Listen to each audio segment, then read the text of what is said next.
Hello বন্ধুরা, হাওয়ারি কেমন আছো সবাই? আজকে আমরা এখানে মাছ ধরতে চলেছি। পানিটা খোলা তাই না, কিন্তু এখানে অনেক মাছ আছে, কিন্তু থেকে পেতে যাচ্ছে না। তো আজকে আমরা এখানে মাছ ধরবো। তো চলুন মাছ ধরার কাজ শুরু করা যাক। দেখা যাক। কোন ধরে শীত ফালায় আছে, কিন্তু একটা মাছও তো ধরতেছেন। কি রে? ওই দেখুন বন্ধুরা, শীত এর বংশী ধরে টানতেছে মাছ, মনে হয় এটা অনেক বড় মাছ।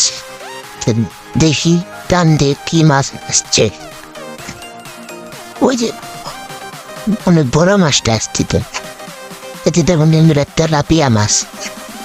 তেলাপিয়া মাছ রেখে দিলে আবার সেপ্টেম্বরে আরেকটা মাছ উঠেছে একটা বংশীতে। এই যে দেখুন দুইটা মাছ এখানে আমরা রেখে দিই, আবার ছিপ ফেলাই। তো আবার দেখুন টানতেছে আবার। বন্ধুরা, আমার সংসারে অনেক অভাব, তাই আমি প্রতিদিন মাছ বিক্রি করে আমাদের সংসার